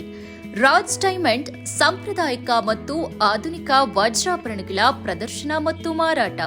February 20, 21, 22, 2026 ಬೆಳಗ್ಗೆ 10:30ರಿಂದ ರಾತ್ರಿ 8ರವರೆಗೆ. ಸ್ಥಳ ಅಶೋಕ್ ಹೋಟೆಲ್, PM ರಸ್ತೆ, ಹಾಸನ. ವಿಶೇಷ ಆಕರ್ಷಣೆಗಳು: open setting collection, southern splendour, ruby splendour, ancient splendour ಹಾಗೆ Maharani splendour, Victorian splendour, solitaire splendour, white box collection, canary splendour, exclusive gemstones, exclusive fancy cuts. ನಿಮ್ಮ ವೈಭವಕ್ಕೆ ಹೊಳಪು ನೀಡುವ ಅಪರೂಪದ ವಜ್ರಾಭರಣಗಳ ಪ್ರದರ್ಶನ. ಸಾಂಪ್ರದಾಯಿಕ ಮತ್ತು ಆಧುನಿಕ ವಿನ್ಯಾಸಗಳ ಅಪೂರ್ವ ಸಂಯೋಜನೆ. ಎಂದೇ ಭೇಟಿ ನೀಡಿ ನಿಮ್ಮ ಕನಸಿನ ಆಭರಣವನ್ನ ಆಯ್ಕೆ ಮಾಡಿ. ಒಮ್ಮೆ ಭೇಟಿ ಕೊಡಿ. Hotel Hassan, Ashoka, BM road, Hassan. ಸಂಪರ್ಕ ಸಂಖ್ಯೆ 9035506363. ಬ್ರೇಕ್ನ ನಂತರ HCN ನ್ಯೂಸ್ಗೆ ಸ್ವಾಗತ. ಯುವಕರಿಗೆ ಉದ್ಯೋಗಾವಕಾಶ ಕಲ್ಪಿಸುವ ಉದ್ದೇಶದಿಂದ ಮಾರ್ಚ್ 7ರಂದು ನಗರದ ಸರ್ಕಾರಿ ಎಂಜಿನಿಯರಿಂಗ್ ಕಾಲೇಜು ಆವರಣದಲ್ಲಿ ಭಾರಿ ಪ್ರಮಾಣದ ಯುವ ಉದ್ಯೋಗ ಮೇಳವನ್ನು ಆಯೋಜಿಸಲಾಗಿದೆ ಎಂದು ಹಾಸನದ ಸಂಸದ ಶ್ರೇಯಸ್ ಎಂ ಪಟೇಲ್ ತಿಳಿಸಿದರು. ನಗರದ ತಮ್ಮ ಕಚೇರಿಯಲ್ಲಿ ಬುಧವಾರದಂದು ಸುದ್ದಿಗೋಷ್ಠಿಯೊಂದಿಗೆ ಮಾತನಾಡಿದ ಅವರು ಕರ್ನಾಟಕ ರಾಜ್ಯ ಕೌಶಲ್ಯ ಅಭಿವೃದ್ಧಿ ನಿಗಮ, ಜಿಲ್ಲಾಡಳಿತ, ಜಿಲ್ಲಾ ಪಂಚಾಯಿತಿ ಮತ್ತು ಸರ್ಕಾರಿ ಎಂಜಿನಿಯರಿಂಗ್ ಕಾಲೇಜು ಹಾಸನ ಸಂಯುಕ್ತ ಆಶ್ರಯದಲ್ಲಿ ಈ ಉದ್ಯೋಗ ಮೇಳ ನಡೆಯಲಿದೆ. ಮೇಳದಲ್ಲಿ ಸುಮಾರು 100ಕ್ಕೂ ಹೆಚ್ಚು ಖಾಸಗಿ ಮತ್ತು ಕೈಗಾರಿಕಾ ಕಂಪನಿಗಳು ಭಾಗವಹಿಸಲಿದ್ದು ಒಟ್ಟು 10,000ಕ್ಕೂ ಅಧಿಕ ಹುದ್ದೆಗಳು ಭರ್ತಿಯಾಗುವ ನಿರೀಕ್ಷೆ ಇದೆ. ತಾಂತ್ರಿಕ, ಅತಾಂತ್ರಿಕ, ಉತ್ಪಾದನಾ, ಮಾರಾಟ, IT, ಸೇವಾ ವಲಯ ಸೇರಿದಂತೆ ವಿವಿಧ ಕ್ಷೇತ್ರಗಳ ಉದ್ಯೋಗಾವಕಾಶಗಳು ಲಭ್ಯವಿರಲಿದೆ ಎಂದರು. ಮಾರ್ಚ್ 7ರಂದು ಬೆಳಗ್ಗೆ 9:30ರಿಂದ ಸಂಜೆ 5 ಗಂಟೆವರೆಗೂ ಸರ್ಕಾರಿ ಎಂಜಿನಿಯರಿಂಗ್ ಕಾಲೇಜು ಆವರಣದಲ್ಲಿ ಮೇಳ ನಡೆಯಲಿದೆ. SSLC ಪಾಸಾದವರಿಂದ ಹಿಡಿದು ಡಿಪ್ಲೊಮಾ, ITI, ಪದವಿ, ಸ್ನಾತಕೋತ್ತರ ಪದವಿ ಪಡೆದ ಅಭ್ಯರ್ಥಿಗಳಿಗೂ ಭಾಗವಹಿಸುವ ಅವಕಾಶವಿದೆ. ಅಭ್ಯರ್ಥಿಗಳು ಆನ್ಲೈನ್ ಹಾಗೂ ಆಫ್ಲೈನ್ ಎರಡೂ ವಿಧಾನಗಳಲ್ಲೂ ನೋಂದಣಿ ಮಾಡಿಕೊಳ್ಳಬಹುದಾಗಿದೆ. ಅಗತ್ಯ ದಾಖಲೆಗಳಾದ ವಿದ್ಯಾರ್ಹತೆ ಪ್ರಮಾಣ ಪತ್ರಗಳು, ಆಧಾರ್ ಕಾರ್ಡ್, ರೆಸ್ಯೂಮೆ ಪ್ರತಿಗಳನ್ನು ತರಬೇಕೆಂದು ತಿಳಿಸಿದರು. ಜಿಲ್ಲೆಯಲ್ಲದೆ ನೆರೆ ಜಿಲ್ಲೆಗಳ ಉದ್ಯೋಗ ಆಕಾಂಕ್ಷಿಗಳು ಈ ಅವಕಾಶವನ್ನು ಸದುಪಯೋಗ ಪಡೆದುಕೊಳ್ಳಬಹುದು. ಸ್ಥಳೀಯ ಯುವಕರಿಗೆ ಉದ್ಯೋಗ ಸಿಗುವಂತೆ ವಿಶೇಷ ಆದ್ಯತೆ ನೀಡಲಾಗುತ್ತದೆ ಎಂದು ಸಂಸದರು ತಿಳಿಸಿದರು. ಉದ್ಯೋಗ ಹುಡುಕುತ್ತಿರುವ ಯುವಕರಿಗೆ ಒಂದೇ ವೇದಿಕೆಯಲ್ಲಿ ಸಾವಿರಾರು ಅವಕಾಶಗಳನ್ನು ಒದಗಿಸುವ ಈ ಮೇಳ ಯಶಸ್ವಿಯಾಗಲು ಎಲ್ಲರೂ ಸಹಕರಿಸುವಂತೆ ಮನವಿ ಮಾಡಿದರು. HCN news Haasan. ಪತ್ರಿಕಾಗೋಷ್ಠಿಯ ಒಂದು 12ವರೆಗೆ ಪತ್ರಿಕಾಗೋಷ್ಠಿ ಕರೆದಿದೆ. ಹಲವು ಕಾರ್ಯಕ್ರಮಗಳಿಂದ ಸುಮಾರು 1 ತಾಸು ತಡವಾಗಿ ಬಂದಿದ್ದಕ್ಕೆ ನಿಮ್ಮಲ್ಲಿ ವಿಷಾದವನ್ನು ವ್ಯಕ್ತಪಡಿಸ್ತಾ, ಇವತ್ತು ನಮ್ಮ ಹಾಸನ ಜಿಲ್ಲಾಡಳಿತ, ಹಾಸನ ಜಿಲ್ಲಾ ಪಂಚಾಯತ್ ಹಾಗೂ ಕೌಶಲ್ಯಾಭಿವೃದ್ಧಿ ಇಲಾಖೆ ವತಿಯಿಂದ ಶನಿವಾರ ಇದೇ ತಿಂಗಳು 7ನೇ ತಾರೀಕಿನಂದು ಮಾರ್ಚ್ 7ರಂದು ನಮ್ಮ ಸರ್ಕಾರಿ ಇಂಜಿನಿಯರಿಂಗ್ ಕಾಲೇಜಲ್ಲಿ ಒಂದು ಬೃಹತ್ತಾದಂತಹ ಉದ್ಯೋಗ ಮೇಳವನ್ನು, ಯುವ ಉದ್ಯೋಗ ಮೇಳವನ್ನು ನಾವು ಹಮ್ಮಿಕೊಂಡಿದ್ದೀವಿ. ನಾನು ಮನವಿ ಮಾಡ್ತೀನಿ ಮಾಧ್ಯಮ ಮುಖಾಂತರ ಎಲ್ಲ ನನ್ನ ನೆಚ್ಚಿನ ಯುವಕ ಯುವತಿಯರಿಗೆ, ನಮ್ಮ ಎಲ್ಲ ಹಾಸನ ಜಿಲ್ಲೆಯ ನಾಗರಿಕ ಬಂಧುಗಳಿಗೆ ಈ ಒಂದು ಉದ್ಯೋಗ ಮೇಳದಲ್ಲಿ ತಾವು ಭಾಗವಹಿಸಿ ತಮ್ಮ ತಮ್ಮ ವಿದ್ಯಾರ್ಹತೆ ತಕ್ಕಂತೆ ಸುಮಾರು ಕಂಪನೀಸಲ್ಲಿ ನಮಗೆ ಸುಮಾರು ಜಾಬ್ ವೇಕೆನ್ಸೀಸೇ ಒಂದು 10,000 ಅಂತ ಹೇಳಿದ್ದಾರೆ. ನೋಡುವ ಅವತ್ತು ಎಷ್ಟು ಕಂಪನೀಸ್ ಬರ್ತಿದೆ ಅದ್ರ ಮೇಲೆ ತಿಳ್ಕೊಂಡು ತಮ್ಮ ತಮ್ಮ ವಿದ್ಯಾರ್ಹತೆ, ಡಿಪ್ಲೊಮಾ ಆಗಿರ್ಬೋದು, ITI ಆಗಿರ್ಬೋದು, PU ಡಿಗ್ರಿ ಹಾಗೂ ಇಂಜಿನಿಯರಿಂಗ್ ಇಂದ ಸುಮಾರು ಬೆಂಗಳೂರಿನಿಂದ ಆಗಿರ್ಬೋದು, ಬೇರೆ ಬೇರೆ ಜಿಲ್ಲೆಗಳಿಂದ ಕಂಪನೀಸ್ ಬರ್ತಾಯಿದೆ. ನೀವೆಲ್ಲ ಯಾರು ಉದ್ಯೋಗಾಕಾಂಕ್ಷಿಗಳಿದ್ರು, ಯಾರು ನಮ್ಮ ಡಿಗ್ರೀಸ್ ಎಲ್ಲ ಮಾಡಿ ಕೆಲಸಕ್ಕಾಗಿ ಪರದಾಗ್ತಿದ್ರು, ಇಂಥವ್ರಿಗೆ ಒಂದು ಸದುಪಯೋಗ ನಮ್ಮ ಜಿಲ್ಲೆಯಿಂದ ಮಾಡ್ತಿರುವಂಥದ್ದು. ಮಾಧ್ಯಮ ಮಿತ್ರರಿಗೂ ಸಹ ಮನವಿ ಮಾಡ್ತೀನಿ, ಇದನ್ನು ಅತಿ ಹೆಚ್ಚು ಪ್ರಸಾರವನ್ನು ಮಾಡಿ ಅತಿ ಹೆಚ್ಚು ಪ್ರಚಾರವನ್ನು ಮಾಡಿ ನಮ್ಮ ಯುವತಿಯ ಮಿತ್ರರಿಗೆ ಒಂದು ನೆರವಾಗುವಂಥ ಕೆಲಸ ನೀವು ಸಹ ಮಾಡಬೇಕು ಅಂತ ನಾನು ಕೇಳ್ಕೊತೀನಿ. ಅದೇ ಶನಿವಾರ 7ನೇ ತಾರೀಕು ಸರ್ಕಾರಿ ಇಂಜಿನಿಯರಿಂಗ್ ಕಾಲೇಜಿನಲ್ಲಿ ಈ ಒಂದು ಉದ್ಯೋಗ ಮೇಳ ಇದ್ದು ಅವತ್ತು ನಮ್ಮ ಕೇಂದ್ರ ಸರ್ಕಾರದ ನಮ್ಮ ಜಿಲ್ಲಾ ಉಸ್ತುವಾರಿ ಸಚಿವರಂತಹ ಕೃಷ್ಣ ಬೈರೇಗೌಡರು ಸಾಹೇಬರು ಸಹ ಅವತ್ತು ಬಂದು ಉದ್ಘಾಟನೆಯನ್ನು ನೆರವೇರಿಸ್ತಾರೆ. ನಮ್ಮ ಜಿಲ್ಲಾಡಳಿತ ಈಗಾಗಲೇ ನಿಮಗೆಲ್ಲ ಸವಿಸ್ತಾರವಾಗಿ ನಮ್ಮ ಗೌರವಾನ್ವಿತ ಜಿಲ್ಲಾಧಿಕಾರಿಗಳಂತಹ ಲತಾ ಮೇಡಮ್ ಅವರು ನಿಮಗೆ ವಿವರಿಸಿದ್ದಾರೆ. ಹಾಗಾಗಿ ಎಲ್ಲರೂ ಇದಕ್ಕೆ ಸಹಕಾರವನ್ನು ಕೊಡಬೇಕು. ಇನ್ನು 4 ದಿನದಿಂದ ಅತಿ ಹೆಚ್ಚು ಮಾಧ್ಯಮದಲ್ಲಿ ಪ್ರಚಾರ ಮಾಡಿದ್ರೆ ನಮ್ಮ ಕೈಯಿಂದ ಎಲ್ಲೋ ಒಂದು ಕಡೆ ನಿರುದ್ಯೋಗನ ನಿರ್ಮೂಲನೆ ಮಾಡಲಿಕ್ಕೆ. ತಾಲೂಕಿನ ಜನತೆಗೆ ವರ್ಷಪೂರ್ತಿ ನಿರಂತರ ಗುಣಮಟ್ಟದ ಹಾಗೂ ಸುರಕ್ಷಿತ ವಿದ್ಯುತ್ ಸರಬರಾಜು ದೊರೆಯಲಿ ಎಂಬ ಆಶಯದಿಂದ ಚಾಮುಂಡೇಶ್ವರಿ ವಿದ್ಯುತ್ ಸರಬರಾಜು ನಿಯಮಿತ ಬೇಲೂರು ಉಪವಿಭಾಗದ ವತಿಯಿಂದ ಶ್ರೀ ಚೆನ್ನಕೇಶವ ಸ್ವಾಮಿ ದೇವಸ್ಥಾನದಲ್ಲಿ ವಿಶೇಷ ಅಭಿಷೇಕ ಮತ್ತು ಪೂಜೆ ಕಾರ್ಯಕ್ರಮವನ್ನು ಶ್ರದ್ಧಾಭಕ್ತಿಯಿಂದ ನೆರವೇರಿಸಲಾಯಿತು. ಪ್ರತಿ ವರ್ಷದಂತೆ ಈ ವರ್ಷವೂ ಇಲಾಖೆಯ ಪರವಾಗಿ ಆಯೋಜಿಸಲಾದ ಈ ಧಾರ್ಮಿಕ ಕಾರ್ಯಕ್ರಮದಲ್ಲಿ ಅಧಿಕಾರಿಗಳು ಮತ್ತು ಸಿಬ್ಬಂದಿಗಳು ಭಾಗವಹಿಸಿ ವಿದ್ಯುತ್ ಇಲಾಖೆಯ ಮೇಲಿನ ಚೆನ್ನಕೇಶವ ಸ್ವಾಮಿಯ ಕೃಪೆ ಸದಾ ಇರಲಿ ಎಂದು ಪ್ರಾರ್ಥಿಸಿದರು. ವಿಶೇಷವಾಗಿ ಮಳೆ ಸಮರ್ಪಕವಾಗಿ ಸುರಿದು ಕೃಷಿ ಸಮೃದ್ಧಿಯಾಗಲಿ, ಪ್ರಕೃತಿ ವಿಕೋಪಗಳು ಅಥವಾ ವಿದ್ಯುತ್ ಅವಘಡಗಳು ಸಂಭವಿಸದಂತೆ ತಾಲೂಕಿನ ಜನತೆ ಸುರಕ್ಷಿತವಾಗಿರಲಿ ಎಂದು ಆಶಯ ವ್ಯಕ್ತಪಡಿಸಿದರು. ಸಹಾಯಕ ಕಾರ್ಯಪಾಲಕ ಇಂಜಿನಿಯರ್ ಬಸವರಾಜ್ ಮಾತನಾಡಿ, ನಾನು ಕಳೆದ 1.25 ವರ್ಷಗಳಿಂದ ಎಇಇ ಆಗಿ ಸೇವೆ ಸಲ್ಲಿಸುತ್ತಿದ್ದೇನೆ. ಇಲಾಖೆಯ ಪರವಾಗಿ ಪ್ರತಿ ವರ್ಷ ಚೆನ್ನಕೇಶವ ಸ್ವಾಮಿಗೆ ಅಭಿಷೇಕ ಮಾಡೋದು ನಮ್ಮ ಪರಂಪರೆಯ ಭಾಗವಾಗಿದೆ. ವಿದ್ಯುತ್ ಅವಘಡಗಳು ಕಡಿಮೆಯಾಗಲಿ, ಜನರ ಜೀವ ಸಂಪತ್ತು ರಕ್ಷಿತವಾಗಿರಲಿ ಮತ್ತು ನಮ್ಮ ಇಲಾಖೆಯ ಎಲ್ಲಾ ಕೆಲಸಗಳು ಸುಗಮವಾಗಿ ಸಾಗಲಿ ಎಂಬ ಉದ್ದೇಶದಿಂದ ಈ ಪೂಜೆ ನಡೆಸಲಾಗುತ್ತಿದೆ. ಮಳೆ ಸಮರ್ಪಕವಾಗಿ ಬಂದು ತಾಲೂಕಿನ ಅಭಿವೃದ್ಧಿಗೆ ದಾರಿ ಮಾಡಿಕೊಡಲಿ ಎಂಬ ಪ್ರಾರ್ಥನೆ ಸಲ್ಲಿಸಿದ್ದೇವೆ ಎಂದರು. ಕಾರ್ಯಪಾಲಕ ಇಂಜಿನಿಯರ್ ವೆಂಕಟೇಶ್ ಮಾತನಾಡಿ, ಬೇಲೂರು ಉಪವಿಭಾಗದಿಂದ ಈ ಕಾರ್ಯಕ್ರಮಕ್ಕೆ ಅಗತ್ಯವಿರುವ ಎಲ್ಲ ವ್ಯವಸ್ಥೆಯನ್ನ ಶಿಸ್ತಿನಿಂದ ಮಾಡಲಾಗಿದೆ. ಜನತೆಗೆ ನಿರಂತರ ಮತ್ತು ಸುರಕ್ಷಿತ ವಿದ್ಯುತ್ ಸರಬರಾಜು ನೀಡುವುದು ನಮ್ಮ ಪ್ರಮುಖ ಹೊಣೆಗಾರಿಕೆ. ದೇವರ ಕೃಪೆಯಿಂದ ನಮ್ಮ ಸಿಬ್ಬಂದಿಗಳು ಆರೋಗ್ಯದಿಂದ ಸೇವೆ ಸಲ್ಲಿಸಲಿ, ಯಾವುದೇ ಅನಾಹುತಗಳು ಸಂಭವಿಸದಂತೆ ಇಲಾಖೆ ಕಾರ್ಯನಿರ್ವಹಿಸಲಿ ಎಂಬ ಆಶಯದೊಂದಿಗೆ ಪೂಜೆ ನೆರವೇರಿಸಲಾಗಿದೆ ಎಂದರು. ಅಭಿಷೇಕದ ನಂತರ ವಿಶೇಷ ಅಲಂಕಾರ ಮತ್ತು ಮಹಾಮಂಗಳಾರತಿ ನಡೆಯಿತು. ಪೂಜಾ ಕಾರ್ಯಕ್ರಮದಲ್ಲಿ ಇಲಾಖೆಯ ಅಧಿಕಾರಿಗಳು ಮತ್ತು ಸಿಬ್ಬಂದಿಗಳು ಒಗ್ಗಟ್ಟಿನಿಂದ ಭಾಗವಹಿಸಿದ್ದು ಸೇವಾ ಭಾವನೆಯೊಂದಿಗೆ ಕಾರ್ಯನಿರ್ವಹಿಸುವ ಸಂಕಲ್ಪವನ್ನ ಮತ್ತೊಮ್ಮೆ ವ್ಯಕ್ತಪಡಿಸಿದರು. ಡಿವಿಷನ್ ಅಧ್ಯಕ್ಷ ಜಗದೀಶ್, ಕೇಂದ್ರ ಸಮಿತಿ ಸದಸ್ಯ ನವಾಜ್ ಖಾನ್, ಕಿರಿಯ ಇಂಜಿನಿಯರ್ ರೇವಣ್ಣ, ರಾಘವೇಂದ್ರ, ಪುಟ್ಟರಾಜು, ಮಂಜುನಾಥ್ ಸೇರಿದಂತೆ ವಿದ್ಯುತ್ ಇಲಾಖೆ ಸಿಬ್ಬಂದಿಗಳು ಹಾಜರಿದ್ದರು. ಪೂಜೆಯ ಬಳಿಕ ಪ್ರಸಾದ ವಿತರಣೆ ಮಾಡಲಾಯಿತು. ಒಟ್ಟಾರೆ ಜನರ ಸುರಕ್ಷತೆ, ಉತ್ತಮ ಮಳೆ, ಕೃಷಿ ಸಮೃದ್ಧಿ ಹಾಗೂ ವಿದ್ಯುತ್ ಸೇವೆಯಲ್ಲಿ ಮತ್ತಷ್ಟು ಸುಧಾರಣೆ ಎಂಬ ಧ್ಯೇಯದೊಂದಿಗೆ ಈ ಧಾರ್ಮಿಕ ಕಾರ್ಯಕ್ರಮ ಅರ್ಥಪೂರ್ಣವಾಗಿ ನೆರವೇರಿತು. HCN news, Belur. ನಮಸ್ಕಾರ, ನಾನು ಬಸವರಾಜ್ ಅಂತ ಚಾಮುಂಡೇಶ್ವರಿ ವಿದ್ಯುತ್ ಸರಬರಾಜು ಕಂಪ್ನಿಯ AW ಆಗಿ 1.25 ವರ್ಷದಿಂದ ಕೆಲಸ ಮಾಡ್ತಿದ್ದೀನಿ. ಇಲ್ಲಿ ಪ್ರತಿ ವರ್ಷದಂತೆ ಈ ವರ್ಷವೂ ಸಹ ನಾವು ನಮ್ಮ ಇಲಾಖೆ ವತಿಯಿಂದ ಚೆನ್ನಕೇಶವ ಸ್ವಾಮಿಗೆ ಅವರಿಗೆ ಒಂದು ಅಭಿಷೇಕದ ಕಾರ್ಯಕ್ರಮವನ್ನು ಹಮ್ಮಿಕೊಂಡಿದ್ದೀವಿ. ಈ ಕಾರ್ಯಕ್ರಮದ ಉದ್ದೇಶ ಏನಂದರೆ ನಮ್ಮ ತಾಲೂಕಿನ ಜನತೆಗೆ ವಿದ್ಯುತ್. HCN ನ್ಯೂಸ್ನಲ್ಲಿ ಈಗ ಒಂದು ಪುಟ್ಟ ಬ್ರೇಕ್.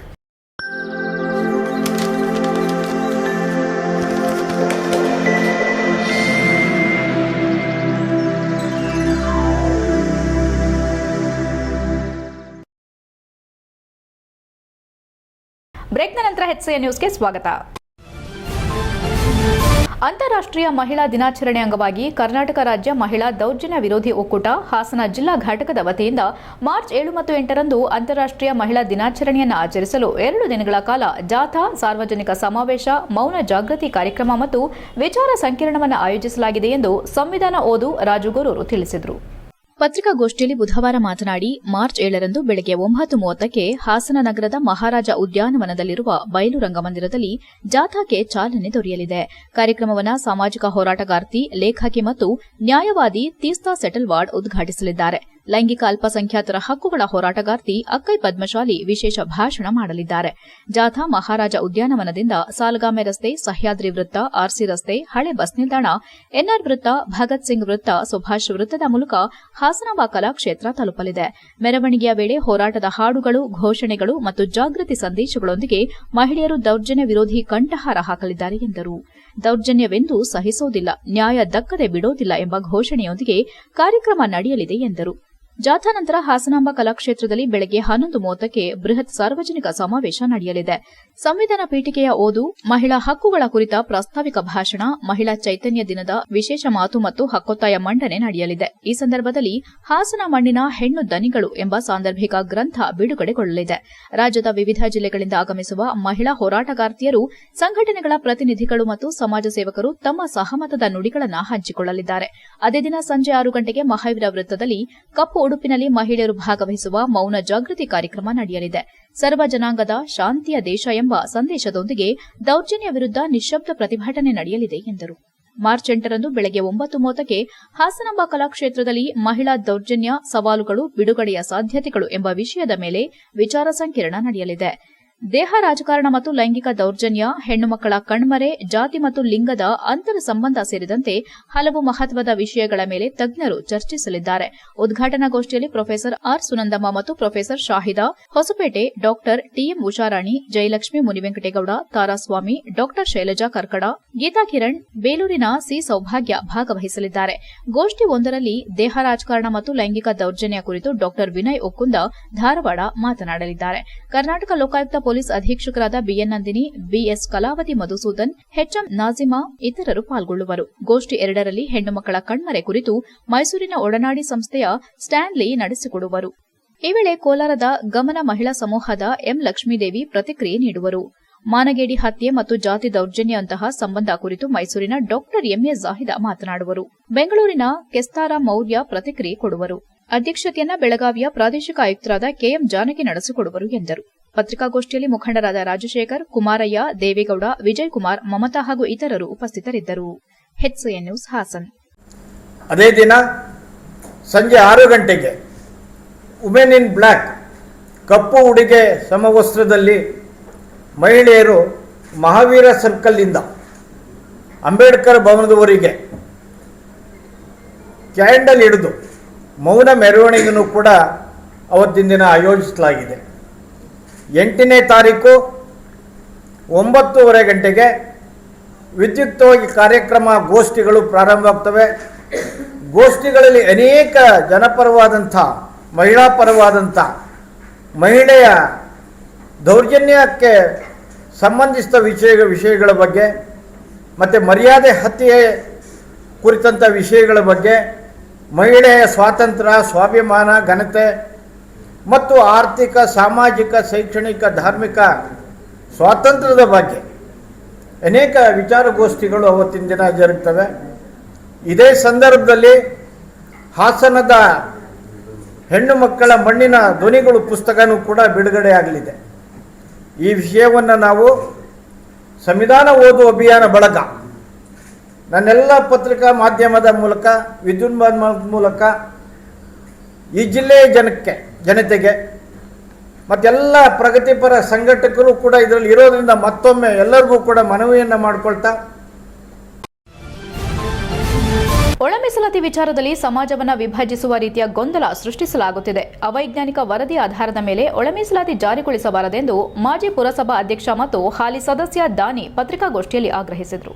ಈ ವೇಳೆ ಮಾತನಾಡಿದ ಅವರು, ಒಳ ಮೀಸಲಾತಿ ಬೇಕೆಂಬುದರಲ್ಲಿ ವಿರೋಧವಿಲ್ಲ. ಆದರೆ ಹಲವು ವರ್ಷಗಳಿಂದ ನೆನೆಗುದಿಗೆ ಬಿದ್ದಿದ್ದ ಈ ವಿಷಯವನ್ನ ಸರ್ಕಾರ ತರಾತುರಿಯಲ್ಲಿ ಜಾರಿಗೆ ತರೋ ಬದಲು ವೈಜ್ಞಾನಿಕ ಆಧಾರದಲ್ಲಿ ಸಮಗ್ರ ಅಧ್ಯಯನ ನಡೆಸಿ ನಿರ್ಧಾರ ಕೈಗೊಳ್ಳಬೇಕು ಎಂದರು.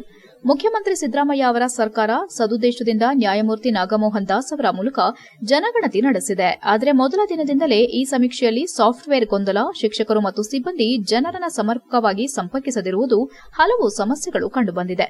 ಸಮೀಕ್ಷೆ ವೇಳೆ ಕೆಲವರು ತಮ್ಮ ವಿವರಗಳನ್ನು ದಾಖಲಿಸದೆ ಹೋಗಿರೋ ಸಾಧ್ಯತೆ ಇದೆ. ಇಂತಹ ಪರಿಸ್ಥಿತಿಯಲ್ಲಿ ತರಾತುರಿಯಲ್ಲಿ ವರದಿ ಸಲ್ಲಿಸಿ ಶೇಕಡಾವಾರು ನಿಗದಿ ಮಾಡಿರೋದು ಗೊಂದಲಕ್ಕೆ ಕಾರಣವಾಗಿದೆ. ಸಮೀಕ್ಷೆಯಲ್ಲಿ ಆರಂಭದಲ್ಲೇ ಒಂದು ಸಮುದಾಯ ಅತ್ಯಂತ ಹಿಂದುಳಿದಿದ್ದು, ಇನ್ನೊಂದು ಸಮುದಾಯ ಹೆಚ್ಚು ಪಾಲು ಪಡೆದಿದೆಯೆಂಬ ಅಭಿಪ್ರಾಯ ವ್ಯಕ್ತವಾಗಿರುವುದು ವರದಿಯ ನಿಷ್ಪಕ್ಷಪಾತತೆಯ ಬಗ್ಗೆ ಅನುಮಾನ ಹುಟ್ಟಿಸುತ್ತದೆ. ಹೆಚ್ಚು ಜನಸಂಖ್ಯೆ ಹೊಂದಿರುವ ಸಮುದಾಯವನ್ನ ಕಡಿಮೆ ಎಂದು, ಕಡಿಮೆ ಇರುವ ಸಮುದಾಯವನ್ನ ಹೆಚ್ಚೆಂದು ವರದಿಯಲ್ಲಿ ತೋರಿಸಿರುವುದು ಸರಿಯಲ್ಲ ಎಂದು ತಿಳಿಸಿದರು. ನಗರ ಪ್ರದೇಶಗಳಲ್ಲಿ ಸಮೀಕ್ಷೆ ಶೇಕಡಾ 100ರಷ್ಟು ಪೂರ್ಣಗೊಳ್ಳದೇ ಇದ್ದರೂ ಅವಸರವಾಗಿ ಸಮೀಕ್ಷೆ ಪ್ರಕ್ರಿಯೆಯನ್ನು ಅಂತ್ಯಗೊಳಿಸಿರುವುದು ಸರಿಯಲ್ಲ. ಆದಿ ಕರ್ನಾಟಕ, ಆದಿ ದ್ರಾವಿಡ, ಆದಿ ಆಂಧ್ರ ಎಂದು ನಮೂದಿಸಿರುವವರನ್ನ ಪ್ರತ್ಯೇಕ ಗುಂಪುಗಳಾಗಿ ವಿಂಗಡಿಸಿರುವುದು ಮತ್ತು ಒಂದೇ ಸ್ವಭಾವದ ಗುಂಪಿಗೆ ಸೇರಿದವರನ್ನ ಒಂದೇ ಗುಂಪಿನಲ್ಲಿ ಸೇರಿಸದೆ ಬೇರೆ ಬೇರೆ ಗುಂಪುಗಳಲ್ಲಿ ಸೇರಿಸಿರುವುದು ವರದಿಯ ವೈಜ್ಞಾನಿಕತೆಯನ್ನ ಪ್ರಶ್ನಿಸುವಂತಾಗಿದೆ ಎಂದರು. ಅಲೆಮಾರಿ ಸಮುದಾಯಗಳಿಗೂ ಸಹ ಈ ವರದಿಯಿಂದ ಅನ್ಯಾಯವಾಗಿರುವುದಾಗಿ ಅವರು ಆರೋಪಿಸಿದರು. ಜನಸಂಖ್ಯೆ, ಭೂ ಒಡೆತನ, ಉದ್ಯೋಗದ ಪ್ರಮಾಣ, ಉದ್ದಿಮೆಗಳ ಒಡೆತನ ಸೇರಿದಂತೆ ವಿವಿಧ ಸಾಮಾಜಿಕ, ಆರ್ಥಿಕ ಅಂಶಗಳನ್ನು ಪರಿಗಣಿಸದೆ ಮೀಸಲಾತಿ ನಿಗದಿಪಡಿಸಿರುವುದು ಸರಿಯಲ್ಲ. ನ್ಯಾಯಮೂರ್ತಿ ನಾಗಮೋಹನ್ ದಾಸ್ ಅವರು ಬಲಗೈ ಎಡಗೈ ಸಂಬಂಧಿತ ಜಾತಿಗಳನ್ನು ಗುಂಪು ಮಾಡಿ ವರದಿ ನೀಡಿದ್ದಾರೆ. ಆದರೆ ಕೆಲವು ಸಮುದಾಯಗಳ ಕುರಿತು ಸ್ಪಷ್ಟ ಅಂಕಿಅಂಶಗಳ ಕೊರತೆ ಇದೆ. ಛಲವಾದಿ ಸಮುದಾಯವನ್ನ ಬಲಗೈ ಗುಂಪಿಗೆ ಸೇರಿಸಿರುವ ವಿಚಾರದಲ್ಲೂ ಗೊಂದಲವಿದೆ. ಲಂಬಾಣಿ, ಕೊರವ ಸೇರಿದಂತೆ ಕೆಲವು ಹಿಂದುಳಿದ ಸಮುದಾಯಗಳಿಗೆ ಇದರಿಂದ ಅನ್ಯಾಯವಾಗುವ ಸಾಧ್ಯತೆ ಇದೆ ಎಂದು ಆತಂಕ ವ್ಯಕ್ತಪಡಿಸಿದರು. 2019 ರಿಂದ 2023 ರವರೆಗೂ ಬಿಜೆಪಿ ಸರ್ಕಾರದಲ್ಲಿ ಸಮಾಜ ಕಲ್ಯಾಣ ಸಚಿವರಾಗಿದ್ದ ಹಾಗೂ ಹಾಲಿ ಸಂಸದರಾದ ಗೋವಿಂದ ಕಾರಜೋಳ ಕೂಡ ಈ ವರದಿಯನ್ನು ಅವೈಜ್ಞಾನಿಕ ಎಂದು ಹೇಳಿರುವುದನ್ನು ಅವರು ಉಲ್ಲೇಖಿಸಿದರು. ಬಾಬಾ ಸಾಹೇಬ್ ಡಾ ಅಂಬೇಡ್ಕರ್ ಅವರು ಎಲ್ಲರೂ ಒಟ್ಟಾಗಿ ಬದುಕಬೇಕೆಂಬ ಆಶಯವನ್ನ ನೀಡಿದ್ದಾರೆ. ಆದರೆ ಕೆಲವರು ರಾಜಕೀಯ ಲಾಭಕ್ಕಾಗಿ ಬಲಗೈ ಎಡಗೈ ಎಂದು ಸಮಾಜವನ್ನ ವಿಭಜಿಸುವ ಕೆಲಸ ಮಾಡುತ್ತಿದ್ದಾರೆ. ಭಾಸ್ಕರ್ ಪ್ರಸಾದ್ ಅವರು ರಾಜಕೀಯ ಲಾಭಕ್ಕಾಗಿ ಇಂತಹ ಹೇಳಿಕೆಗಳನ್ನು ನೀಡುತ್ತಿರುವುದು ಸರಿಯಲ್ಲ. ಮುಂದೆಯೂ ಬಲಗೈ ಸಮುದಾಯದ ಸಚಿವರು ಅಥವಾ ಇತರರು ಅವಹೇಳನಕಾರಿ ಮಾತುಗಳನ್ನಾಡಿದ್ರೆ ನಾವು ಸುಮ್ಮನಿರೋದಿಲ್ಲ ಎಂದು ಎಚ್ಚರಿಸಿದರು. ಎಡಗೈ ಹಾಗೂ ಬಲಗೈ ಸಮುದಾಯದ ನಾಯಕರು ಮತ್ತು ಸದಸ್ಯರು ತಮ್ಮ ಮಾತಿನಲ್ಲಿ ಸಂಯಮ ವಹಿಸಿ ಅಂಬೇಡ್ಕರ್ ಅವರ ಆಶಯದಂತೆ ಗೌರವಯುತವಾಗಿ ನಡೆದುಕೊಳ್ಳಬೇಕೆಂದು ಹೇಳಿದರು. ಈ ಎಲ್ಲಾ ಕಾರಣಗಳಿಂದ ಪೂರ್ವಗ್ರಹ ಪೀಡಿತ ಮತ್ತು ಅವೈಜ್ಞಾನಿಕವಾಗಿ ನ್ಯಾಯಮೂರ್ತಿ ನಾಗಮೋಹನ್ ದಾಸ್ ವರದಿಯನ್ನು ತಿರಸ್ಕರಿಸಿ ದಲಿತರ ಅಸ್ಮಿತೆ ಮತ್ತು ಐಕ್ಯತೆಗೆ ಧಕ್ಕೆಯಾಗುವ ಒಳ ಮೀಸಲಾತಿ ಕ್ರಮವನ್ನು ತಕ್ಷಣ ನಿಷೇಧಿಸಬೇಕೆಂದು ಕರ್ನಾಟಕ ಸರ್ಕಾರವನ್ನು ಒತ್ತಾಯಿಸುತ್ತೇವೆ. ಅಲ್ಲದೆ ನಮ್ಮ ಜಾತಿಗಳ ನಡುವೆ ವಿಷ ಬೀಜ ಬಿತ್ತುತ್ತಿರುವ ಭಾಸ್ಕರ್ ಎಂಬ ದುರಹಂಕಾರ ವ್ಯಕ್ತಿಗೆ ತಕ್ಕ ಪಾಠವನ್ನ ನಮ್ಮ ಸಮುದಾಯ ಕಲಿಸಬೇಕಾಗುತ್ತದೆ ಎಂದು ಎಚ್ಚರಿಸಿದರು. ಈ ವೇಳೆ ಸತೀಶ್, ಛಲವಾದಿ ಸಂಘದ ತಾಲೂಕು ಅಧ್ಯಕ್ಷ ಮಂಜುನಾಥ್, ವೆಂಕಟೇಶ್, ರಾಮೇನಹಳ್ಳಿ, ದೇವರಾಜ್ ಉಪಸ್ಥಿತರಿದ್ದರು. HCN news, Belur. ಜನಗಣತಿಯನ್ನು ಮಾಡೋದು, ಜನಗಣತಿ ಮಾಡಿ ಸರ್ಕಾರಕ್ಕೆ ಏನು ಅಂಕಿಅಂಶವನ್ನ ಕೊಡಬೇಕೋ ಆ ಕೊಡಕ್ ಹೊರಟಿದ್ದ ಜನಗಣತಿ ಮೊದಲನೇ ದಿನದಿಂದನೂ ಗೊಂದಲ. ಸಾಫ್ಟ್ವೇರ್ ರೆಡಿ ಇರಲಿಲ್ಲ. ಸಾಫ್ಟ್ವೇರ್ 15 ದಿನ ಸಾಫ್ಟ್ವೇರ್ ತೊಂದರೆ ಆಯಿತು. ಅದನ್ನು ಸರಿಪಡಿಸೋದ್ರಲ್ಲಿ ಗೊಂದಲ ಆಯಿತು. ತದನಂತರ ಶಿಕ್ಷಕರಿಗೆ ಜವಾಬ್ದಾರಿಯನ್ನು ಕೊಟ್ಟರು 10 ದಿನಗಳಲ್ಲಿ. ಅವ್ರು ಸರಿಯಾದ ರೀತಿ ಹೋಗಿ ಅವ್ರ ಮತದಾರಗಳನ್ನ ಜನಗಣತಿ ಮಾಡುವಾಗ ಜನಗಳನ್ನ ಸಂಪರ್ಕ ಮಾಡೋಕ್ಕೆ ಆಗಿಲ್ಲ. ಗುಡ್ಡಗಾಡು ಪ್ರದೇಶ ಸರಿಯಾದ ರೀತಿ ಆಗಿಲ್ಲ. ನಗರ ಪ್ರದೇಶದಲ್ಲಿ ಒಂದು ಮನೆಗೂ ಕೂಡ ಸರಿಯಾಗಿ ಹೋಗೋಕ್ಕಾಗಿಲ್ಲ. ನಮ್ಮ ಜನಗಳದ್ದು ತಪ್ಪಿದೆ. ಹೋದಾಗ ಅವರಿಗೆ ಹಂಚಿಕೆನ ಇನ್ನೊಂದಕ್ಕೂ ಕೆಲವು ಬರ್ಸಿಲ್ಲ. ಹತ್ತಾರು ಕಾರಣದಿಂದ ಜನಗಣತಿ ಪರಿಪೂರ್ಣವಾಗಿ ಮುಗ್ದಿರಲಿಲ್ಲ. ಆದರೂ ಕೂಡ ಇವರು ತರಾತುರಿಲಿ ಈ ಪೂರ್ವಗ್ರಹ ಪೀಡಿತರ ತರಕ್ಕೆ ಇವತ್ತು ನಾಗಮೋಹನ್ ದಾಸ್ ರವರು. HCN ನ್ಯೂಸ್ನಲ್ಲಿ ಈಗ ಒಂದು ಪುಟ್ಟ ಬ್ರೇಕ್. ಹಾಸನದಲ್ಲಿ 28 ವರ್ಷಗಳಿಂದ ಜನತೆಗೆ ಅತ್ಯುತ್ತಮವಾದ ವೈದ್ಯಕೀಯ ಸೇವೆಯನ್ನು ನೀಡುತ್ತಿರುವ Hemavathi multi speciality hospital Hassan. ನಮ್ಮಲ್ಲಿ ದಿನದ 24 ಗಂಟೆಯೂ ಆಕ್ಸಿಡೆಂಟಲ್ ಇಂಜುರೀಸ್ ಮತ್ತು ಎಮರ್ಜೆನ್ಸಿ ಸರ್ವಿಸ್ಗಳನ್ನು ಹೊಂದಿದೆ. ಹೇಮಾವತಿ ಆಸ್ಪತ್ರೆಯ ಡಾಕ್ಟರ್ ನಿಖಿಲ್ ಆರ್ಭಟ್ ರವರು MS ಆರ್ಥೋಪೆಡಿಕ್ನಲ್ಲಿ ಚಿನ್ನದ ಪದಕ ಪಡೆದು ಸಿಂಗಾಪುರ್ ಜನರಲ್ ಹಾಸ್ಪಿಟಲ್ನಲ್ಲಿ ಫೆಲೋಶಿಪ್ ಇನ್ ಜಾಯಿಂಟ್ ರಿಪ್ಲೇಸ್ಮೆಂಟ್ ಸರ್ಜರಿಯ ಪದವಿ ಪಡೆದು ಸೇವೆಯನ್ನ ಸಲ್ಲಿಸಿರುತ್ತಾರೆ.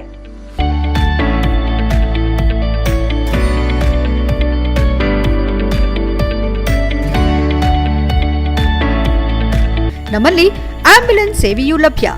ಇನ್ನೇಕೆ ತಡ? ನೀವು ಯಾವುದೇ ಮೂಳೆ ಸಮಸ್ಯೆ ಹೊಂದಿದರೆ ಹಿಂದೆ ಭೇಟಿ ನೀಡಿ. ಹೇಮಾವತಿ ಮಲ್ಟಿ ಸ್ಪೆಷಾಲಿಟಿ ಹಾಸ್ಪಿಟಲ್, ಉತ್ತರ ಬಡಾವಣೆ, ಹಾಸನ. ಬ್ರೇಕ್ನ ನಂತರ HCN ನ್ಯೂಸ್ಗೆ ಸ್ವಾಗತ. ಸತ್ಯ ಸಾಯಿಬಾಬಾ ಅವರ 100ನೇ ಜನ್ಮ ವಾರ್ಷಿಕೋತ್ಸವದ ಪ್ರಯುಕ್ತ ದೇಶಾದ್ಯಂತ ಸಂಚರಿಸುತ್ತಿರುವ ಸತ್ಯಸಾಯಿ ಪ್ರೇಮ ಪ್ರವಾಹಿನಿ ರಥಯಾತ್ರೆಗೆ ಇಂದು ಬೇಲೂರಿನಲ್ಲಿ ಭಕ್ತಿಭಾವದ ಸ್ವಾಗತ ಕೋರಲಾಯಿತು. ಆಂಧ್ರಪ್ರದೇಶದ ಪುಟ್ಟಪರ್ತಿಯಿಂದ ಆರಂಭಗೊಂಡ ಈ ರಥಯಾತ್ರೆ ಶಿವಮೊಗ್ಗ, ಚಿಕ್ಕಮಗಳೂರು ಮಾರ್ಗವಾಗಿ ಹಾಸನ ಜಿಲ್ಲೆಗೆ ಆಗಮಿಸಿ ಇಂದು ಬೇಲೂರಿನಲ್ಲಿ ಶೋಭಾಯಾತ್ರೆ ಪ್ರಾರಂಭಗೊಂಡಿದ್ದು ಸುಮಾರು 1,000 ದಿಂದ 1,500 ರವರೆಗೂ ಭಕ್ತರು ಭಾಗವಹಿಸಿದ್ರು. ದೇಶದಾದ್ಯಂತ ಸುಮಾರು 50,000 ಗ್ರಾಮಗಳನ್ನು ಸಂಚರಿಸಿ 3,50,000 ಕಿಲೋಮೀಟರ್ ಯಾತ್ರೆ ಪೂರ್ಣಗೊಳಿಸಿರುವ ಈ ರಥವು ಭಕ್ತರಲ್ಲಿ ವಿಶೇಷ ಭಾವನೆ ಮೂಡಿಸಿತು. ಈ ವೇಳೆ ಮಾತನಾಡಿದ ರಾಜ್ಯಾಧ್ಯಕ್ಷ ಪದ್ಮನಾಭ ಪೈರವರು, ಈ ಪ್ರೇಮ ಪ್ರವಾಹಿನಿ ರಥವು ಸಾಮಾನ್ಯ ರಥವಲ್ಲ, ಸ್ವಾಮಿಯೇ ಬೇಲೂರಿಗೆ ಆಗಮಿಸಿದ ಭಾವಿಸಬೇಕು. ದೇಶದಾದ್ಯಂತ 5 ರಥಗಳು ಸಂಚರಿಸುತ್ತಿದ್ದು ಅವುಗಳಲ್ಲಿ ಒಂದು ರಥ ಇಂದು ಬೇಲೂರಿಗೆ ಬಂದಿದೆ. ಭಕ್ತರ ಉತ್ಸಾಹ ಮತ್ತು ಭಾವನಾತ್ಮಕ ಸ್ವಾಗತ ನೋಡೋದು ಸಂತೋಷ ತಂದಿದೆ. ಎಲ್ಲಾ ಕಾರ್ಯಕ್ರಮಗಳು ಯಶಸ್ವಿಯಾಗಿ ನಡೆಯಲಿ ಎಂದು ಸ್ವಾಮಿಯವರಲ್ಲಿ ಪ್ರಾರ್ಥಿಸುತ್ತೇನೆ ಎಂದರು. ಸತ್ಯಸಾಯಿ ಸೇವಾ ಸಂಸ್ಥೆಗಳ ಹಾಸನ ಜಿಲ್ಲಾ ಉಪಾಧ್ಯಕ್ಷ ಹಾಗೂ ಸತ್ಯಸಾಯಿ ಟ್ರಸ್ಟ್ ಬೇಲೂರಿನ ಅಧ್ಯಕ್ಷ ಇಂದ್ರೇಶ್ ರವರು ಮಾತನಾಡಿ, ಸುಮಾರು 1,200ಕ್ಕೂ ಹೆಚ್ಚು ಭಕ್ತರು ಈ ಕಾರ್ಯಕ್ರಮದಲ್ಲಿ ಭಾಗವಹಿಸಿದ್ದಾರೆ. ಸಾರ್ವಜನಿಕರು, ಮಾಧ್ಯಮಗಳು ಮತ್ತು ಪೊಲೀಸ್ ಇಲಾಖೆಯವರು ಉತ್ತಮ ಸಹಕಾರ ನೀಡಿದ್ದಾರೆ. ಈ ಸಂಭ್ರಮದಲ್ಲಿ ಪಾಲ್ಗೊಳ್ಳುವುದು ನಮ್ಮ ಭಾಗ್ಯ ಎಂದರು. ರಥ ಸ್ವಾಗತದ ನಂತರ ಆರ್ವಿ ಚೌಟ್ರಿನಲ್ಲಿ ಸಭಾ ಕಾರ್ಯಕ್ರಮ ನಡೆಯಿತು. ಬಳಿಕ ನವಿಲಹಳ್ಳಿಯ ಸತ್ಯಸಾಯಿ ಮಂದಿರದಲ್ಲಿ, ಅಗ್ಗಳ ಸತ್ಯಸಾಯಿ ಮಂದಿರದಲ್ಲಿ ವಿವಿಧ ಧಾರ್ಮಿಕ ಮತ್ತು ಸೇವಾ ಕಾರ್ಯಕ್ರಮಗಳು ಜರುಗಿದವು. ಸುಮಾರು 600 ಜನರಿಗೆ ನಾರಾಯಣ ಸೇವೆ ಮತ್ತು 100ಕ್ಕೂ ಹೆಚ್ಚು ಜನರಿಗೆ ಹೊಸ ವಸ್ತ್ರ ವಿತರಣೆ ಮಾಡಲಾಯಿತು. ಕಾರ್ಯಕ್ರಮದಲ್ಲಿ ರಾಜ್ಯ ಮಹಿಳಾ ಸೇವಾ ಸಂಯೋಜಕಿಯಾದ ಪ್ರಿಯಾ ಪೈ, ರಾಜ್ಯ ಪುರುಷ ಸೇವಾ ಸಂಯೋಜಕರಾದ ಪ್ರಭಾಕರ್ ಬಿರಾದರ್ ಹಾಗೂ ಜಿಲ್ಲಾಧ್ಯಕ್ಷರಾದ ಡಾ ನಾಗರಾಜ್, ಬಾಳೆಹಣ್ಣು ರಮೇಶ್ ಸೇರಿದಂತೆ ಸಾವಿರಾರು ಭಕ್ತಾದಿಗಳು ಭಾಗವಹಿಸಿದ್ದರು. ಭಕ್ತರ ಜಯಘೋಷ, ಭಜನೆಗಳ ನಡುವೆ ಶೋಭಾಯಾತ್ರೆ ಭಕ್ತಿಪೂರ್ಣ ವಾತಾವರಣದಲ್ಲಿ ನೆರವೇರಿತು. ನೂರಾರು ಮಹಿಳೆಯರು ಪೂರ್ಣಕುಂಭ ಹೊತ್ತು ಸಾಗಿದರು. ಹಲವಾರು ಕಲಾ ತಂಡಗಳು ಭಾಗವಹಿಸಿ ನೋಡುಗರ ಭಕ್ತಾದಿಗಳ ಮನಸೆಳೆದರು. HCN news, Belur. ಓಂ ಶ್ರೀ ಸಾಯಿರಾಮ್. ಸ್ವಾಮಿಯ ಚರಣ ಕಮಲಗಳಿಗೆ ಸಾಷ್ಟಾಂಗ ಪ್ರಣಾಮವನ್ನು ಹೇಳುತ್ತಾ, ಇಂದು ಬೇಲೂರಿನಲ್ಲಿ ಈ ಒಂದು ಬಹಳ ಸುಂದರವಾದ ಒಂದು ಶೋಭಾಯಾತ್ರೆಯಲ್ಲಿ ಪಾಲ್ಗೊಳ್ಳಲು ಬಹಳ ಸಂತೋಷ ಪಡ್ತಾ ಇದ್ದೀನಿ. ಈ ಒಂದು ಪ್ರೇಮ ಪ್ರವಾಹಿನಿ ರಥ ಇದು ಸ್ವಾಮಿಯೇ ಬೇಲೂರಿಗೆ ಬಂದ ಹಾಗೆ. ಈ ರಥ ಅಂತ ಯಾರು ಗ್ರಹಿಸಬಾರ್ದು, ಸ್ವಾಮಿಯೇ ಬೇಲೂರಿಗೆ ಬಂದಾರೆ ಎಂಬ ಒಂದು ಭಾವನೆಯಲ್ಲಿ ನಾವು ಸ್ವಾಮಿ ಮಾಡಿದ ಎಲ್ಲ ಒಳ್ಳೆ ಕಾರ್ಯಗಳನ್ನು ಬೇಲೂರಿನ ಅಧ್ಯಕ್ಷರು ಮಾತಾಡ್ತಿರೋದು ನಾವು. ಸತ್ಯಸಾಯಿ ಅವರ 100ನೇ ವರ್ಷದ ಹುಟ್ಟುಹಬ್ಬದ ಪ್ರಯುಕ್ತ ಸತ್ಯಸಾಯಿ ಪ್ರೇಮ ಪ್ರವಾಹಿನಿ ಅಂತೇಳಿ ಒಂದು ರಥಯಾತ್ರೆ ಬಂದಿದೆ. ಪುಟ್ಪರ್ದಿಂದ ಹೊರಟು ಹಾಸನ, ಶಿವಮೊಗ್ಗ, ಚಿಕ್ಕಮಗಳೂರಿನಿಂದ ಇವತ್ತು ನಮ್ಮ ಹಾಸನ ಜಿಲ್ಲೆಗೆ ಬಂದಿದೆ. ಬೆಳಗ್ಗೆ 9 ಗಂಟೆಗೆ ಪ್ರೊಸೆಷನ್ ಸ್ಟಾರ್ಟ್ ಮಾಡಿದ್ದೀವಿ. ಸುಮಾರು 1200 ಜನ ಭಕ್ತರು ಭಾಗವಹಿಸಿದ್ದಾರೆ. ಆಂಧ್ರ ಪ್ರದೇಶ ಪುಟ್ಪರ್ದಿಂದ ಹೊರಟು ಸುಮಾರು 50,000. ಮಹಾನಗರ ಪಾಲಿಕೆಯಲ್ಲಿ ಇಂಜಿನಿಯರ್ ಆಗಿ ಕರ್ತವ್ಯ ನಿರ್ವಹಿಸುತ್ತಿರುವ ಶ್ರೀಮತಿ ಕೆಆರ್ ಕವಿತಾ ಅವರ ವಿರುದ್ಧ ಇತ್ತೀಚೆಗೆ ಮಾಧ್ಯಮಗಳಲ್ಲಿ ಕೆಲವು ಆರೋಪಗಳು ಕೇಳಿಬಂದಿರೋ ಹಿನ್ನೆಲೆ ಸಾರ್ವಜನಿಕರಿಗೆ ವಾಸ್ತವಾಂಶ ತಿಳಿಸಬೇಕಾಗಿದ್ದು, ಸತ್ಯಾಸತ್ಯತೆ ಬಹಿರಂಗಪಡಿಸಬೇಕೆಂದು ಮಲೆನಾಡು ಸ್ನೇಹ ಬಳಗದ ಅಧ್ಯಕ್ಷ ಎಂಆರ್ ಸುರೇಶ್ ಮನವಿ ಮಾಡಿದರು. ಪತ್ರಿಕಾಗೋಷ್ಠಿಯಲ್ಲಿ ಬುಧವಾರ ಮಾತನಾಡಿ, ಸಕಲೇಶಪುರ ತಾಲೂಕಿನ ಕೊಂತನಮನೆ ಗ್ರಾಮದ ರೈತ ದಂಪತಿಯ ಮಗಳಾದ ಕವಿತಾ ಅವರು 2005ರಲ್ಲಿ ಕೆಪಿಎಸ್ಸಿ ಸ್ಪರ್ಧಾತ್ಮಕ ಪರೀಕ್ಷೆ ಮೂಲಕ ನಗರಾಭಿವೃದ್ಧಿ ಇಲಾಖೆಗೆ ಸೇರ್ಪಡೆಯಾಗಿ 21 ವರ್ಷಗಳಿಂದ ಸೇವೆ ಸಲ್ಲಿಸುತ್ತಿದ್ದಾರೆ. 2022ರಲ್ಲಿ ಆಡಳಿತ ವಿಭಾಗದಿಂದ TV9 ಹೆಮ್ಮೆಯ ಕನ್ನಡತಿ ಪ್ರಶಸ್ತಿ ಪಡೆದಿದ್ದಾರೆ. ಟಿವಿ ವಾಹಿನಿಗಳಲ್ಲಿ ಹಾಗೂ ಹಾಸನ ಆಕಾಶವಾಣಿಯಲ್ಲಿ ಇವರ ಸಮಾಜಮುಖಿ ಕಾರ್ಯಗಳು ಪ್ರಸಾರಗೊಂಡಿವೆ. ಬಡ ವಿದ್ಯಾರ್ಥಿಗಳಿಗೆ ಶುಲ್ಕ ಸಹಾಯ, ಅಗತ್ಯವಿರುವ ಕುಟುಂಬಗಳಿಗೆ ವೈದ್ಯಕೀಯ ನೆರವು ಸೇರಿದಂತೆ ಅನೇಕ ಸಾಮಾಜಿಕ ಕಾರ್ಯಗಳಲ್ಲಿ ತೊಡಗಿಸಿಕೊಂಡಿದ್ದಾರೆ. ಅರ್ಕಲ್ಗೂಡಿನಲ್ಲಿ ಇಂಜಿನಿಯರ್ ಆಗಿದ್ದಾಗ ಅಪಘಾತಕ್ಕೀಡಾದ ಪೌರಕಾರ್ಮಿಕರ ಚಿಕಿತ್ಸೆಯಲ್ಲಿ ತೊಡಗಿಸಿಕೊಂಡಿದ್ದು, ಮೃತ ಕಾರ್ಮಿಕನ ಕುಟುಂಬದೊಂದಿಗೆ ಅಂತ್ಯ ಸಂಸ್ಕಾರದವರೆಗೂ ಇದ್ದರು. ವೈಯಕ್ತಿಕ ಸನ್ಮಾನವನ್ನ ತ್ಯಜಿಸಿ ಕುಟುಂಬದೊಂದಿಗೆ ನಿಂತ ಘಟನೆ ಮಾಧ್ಯಮಗಳಲ್ಲಿ ವರದಿಯಾಗಿತ್ತು ಎಂದರು. ಇಂಜಿನಿಯರ್ ಕವಿತಾ ವಿರುದ್ಧ ಆರೋಪ ಮಾಡಿರುವ ಅಖಿಲೆ ಯೋಗೇಶ್ ಅವರ ಮನೆಗೆ 1 ಇಂಚು ವ್ಯಾಸದ 3 ಕುಡಿಯುವ ನೀರಿನ ಸಂಪರ್ಕಗಳಿವೆ ಎಂಬ ಮಾಹಿತಿ ಮಾಧ್ಯಮಗಳಲ್ಲಿ ಬಂದಿದೆ. ಅವು ಸಕ್ರಮವೇ? ಅನುಮತಿ ಪತ್ರಗಳು, ಪಾವತಿಸಿದ ಶುಲ್ಕ ವಿವರವನ್ನ ಸಾರ್ವಜನಿಕವಾಗಿ ಬಹಿರಂಗಪಡಿಸಬೇಕು. ಅಕ್ರಮವಾಗಿದ್ದರೆ ಏಕೆ ಸಂಪರ್ಕ ಕಡಿತಗೊಳಿಸಲಿಲ್ಲ ಎಂಬ ಪ್ರಶ್ನೆಯನ್ನ ಅಧಿಕಾರಿಗಳಿಗೆ ಕೇಳಲಾಗಿದೆ ಎಂದರು. ದಿನಾಂಕ 24/2/2026ರಂದು ಕೆಲ ಪೌರಕಾರ್ಮಿಕರು ಹಾಗೂ ಸಂಘದ ಪ್ರತಿನಿಧಿಗಳು ಪಾಲಿಕೆ ಎದುರು ಧರಣಿ ನಡೆಸಿದ್ದು ಗಮನಿಸಲಾಗಿದೆ. ಮೇಲಾಧಿಕಾರಿಗಳ ಅನುಮತಿ ಪಡೆದೇ ಪ್ರತಿಭಟನೆ ನಡೆಸಿದ್ರೆ ಸರ್ಕಾರಿ ಸಿಬ್ಬಂದಿಗಳಿಗೆ ಅನುಮತಿ ಕಡ್ಡಾಯವೇ? ಆರೋಪಗಳಿಗೆ ದಾಖಲೆಗಳಿವೆಯೇ? ಅನುಮತಿ ಇಲ್ಲದೆ ಪ್ರತಿಭಟನೆ ನಡೆಸಿದ್ರೆ ಕಾನೂನು ಕ್ರಮ ಏನು ಎಂಬುದನ್ನು ಪರಿಶೀಲಿಸಬೇಕೆಂದು ಆಗ್ರಹಿಸಿದರು. ದಿನಾಂಕ 25/2/2026ರಂದು ಪಾಲಿಕೆಯ ವ್ಯವಸ್ಥಾಪಕರಾದ ಪ್ರಕಾಶ್ ಅವರು ಕಚೇರಿಯ ಸಿಸಿ ಕ್ಯಾಮೆರಾವನ್ನ ಹಾನಿಗೊಳಿಸಿರುವ ವಿಡಿಯೋ ಹರಿದಾಡುತ್ತಿದೆ. ಕ್ಯಾಮೆರಾ ಅಳವಡಿಕೆ ಸಂಬಂಧ ಅನುಮತಿ ಪಡೆಯಲಾಗಿದೆಯೇ? ಸರ್ಕಾರಿ ಆಸ್ತಿ ಹಾನಿಗೆ ಯಾವ ಕ್ರಮ ಸಾಧ್ಯ ಎಂಬುದನ್ನು ಪರಿಶೀಲಿಸಬೇಕು. ಪಾಲಿಕೆಯಲ್ಲಿ ಈ ಖಾತೆ ಮಂಜೂರಾತಿಯಲ್ಲಿ ಬ್ರೋಕರ್ಗಳ ಹಾವಳಿ ಇದೆ ಎಂಬ ಆರೋಪ ಕೇಳಿಬಂದಿದೆ. ಕಳೆದ 3 ವರ್ಷಗಳ ಅರ್ಜಿ ಸ್ವೀಕಾರ ಮತ್ತು ಮಂಜೂರಾತಿ ದಿನಾಂಕಗಳ ಪರಿಶೀಲನೆ ನಡೆಸಿ ಪಾರದರ್ಶಕತೆ ಕಾಪಾಡಬೇಕೆಂದು ಒತ್ತಾಯಿಸಿದರು. ಅದೇ ರೀತಿ ನೀರು ಸರಬರಾಜು ಸಾಮಗ್ರಿಗಳು ಮತ್ತು ಕಚೇರಿ ಬಳಕೆಯ ವಸ್ತುಗಳ ಖರೀದಿಯಲ್ಲಿ ಅವ್ಯವಹಾರ ನಡೆದಿದೆಯೇ ಎಂಬುದನ್ನು ತನಿಖೆ ನಡೆಸಿ ಸಂಬಂಧಿಸಿದವರ ಮೇಲೆ ಕ್ರಮ ಕೈಗೊಳ್ಳಬೇಕೆಂದು ಮನವಿ ಮಾಡಲಾಗಿದೆ. ಸಾಮಾಜಿಕ ಜಾಲತಾಣಗಳ ಮೂಲಕ ಇಂಜಿನಿಯರ್ ಕವಿತಾ ಅವರಿಗೆ ಅವಹೇಳನಕಾರಿ ವಿಡಿಯೋ ಹಂಚಿಕೆ ಮಾಡಿ ಧಮಕಿ ಹಾಕಲಾಗಿದೆ ಎಂದು ಆರೋಪವಿದ್ದು, ಇದರ ಬಗ್ಗೆ ಕಾನೂನು ಕ್ರಮ ಕೈಗೊಳ್ಳಬೇಕು ಎಂದರು. ಕುಟುಂಬ ಪರಿಸ್ಥಿತಿ ಹಾಗೂ ಇನ್ನು 2 ವರ್ಷಗಳ ಸೇವಾ ಅವಧಿ ಇರೋ ಹಿನ್ನೆಲೆ ಕವಿತಾ ಅವರನ್ನ ಬೇರೆಡೆಗೆ ವರ್ಗಾವಣೆ ಮಾಡಬಾರದು. ಹಾಸನ ಜನತೆ ಅವರ ಕಾರ್ಯವೈಖರಿಯನ್ನ ಮೆಚ್ಚಿದ್ದಾರೆ. ಈ ಸಂಬಂಧ ಎಲ್ಲಾ ಆರೋಪಗಳ ಸತ್ಯಾಸತ್ಯತೆ ಪರಿಶೀಲಿಸಿ ಸಾರ್ವಜನಿಕರಿಗೆ ಸ್ಪಷ್ಟನೆ ನೀಡಬೇಕೆಂದು ಸಂಬಂಧಿತ ಅಧಿಕಾರಿಗಳಿಗೆ ಮನವಿ ಮಾಡಲಾಗಿದೆ ಎಂದರು. ಪತ್ರಿಕಾಗೋಷ್ಠಿಯಲ್ಲಿ ಮಲೆನಾಡು ಸ್ನೇಹ ಬಳಗದ ಗೌರವಾಧ್ಯಕ್ಷ ಎಚ್ಎಸ್ ತಮ್ಮೇಗೌಡ, ಕಾರ್ಯದರ್ಶಿ ಎಚ್ಜಿ ಸಂಗಮ್, ನಂದೀಶ್, ರತಿ, ಕಿರಣ್, ಶಂಕರೇಗೌಡ ಹಾಗೂ ಇತರರು ಉಪಸ್ಥಿತರಿದ್ದರು. HCN news, Haasan.